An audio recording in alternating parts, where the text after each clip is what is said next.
Well, the Pam Golding Residential Property Index indicates that there has been steady progress in the market since 2009, when we had a decline in property prices. Andrew Golding, the Chief Executive of Pam Golding, is in Washington, D.C. He joins us on the line now for more.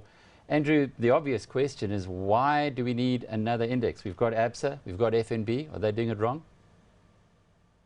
Yeah, in our view, there's an internationally accepted process of repeat sales data as opposed to just average sales data. And so we felt that this index is appropriate to add some information to the South African market.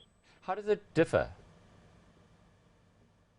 So essentially what we do is we take repeat sales, in other words, a basket of sales that have transacted more than once, and compare those with each other as opposed to just taking individual sales and averaging them out.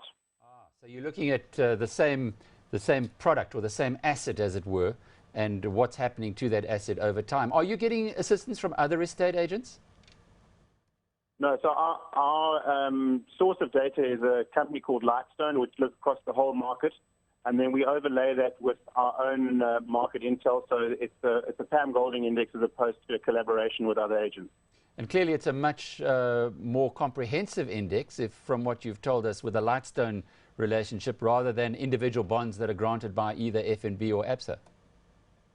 That's correct, and that's essentially where we've seen the opportunity, is that each bank is reporting on their own data, and with this index we're taking a look across the entire market. Nice work, Andrew. Have you back tested it against the other two, and are there many differences in the way that the indices have operated in the past few years?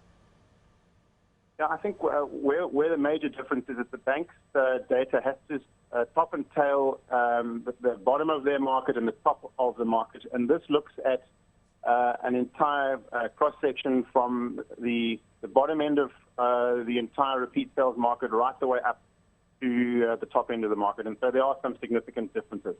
So if I understand you correctly, in 2005, when we saw a near 35% growth in your index, you would have been a little bit muted in the ABSA or FNB index, and similarly in 2009, where there was negative 5%. That's correct. So I suppose what one is seeing is a more comprehensive view of the swings and roundabouts in our markets, which have been quite significant over the last 10 years or so. Andrew Golding is the Chief Executive of Pam Golding.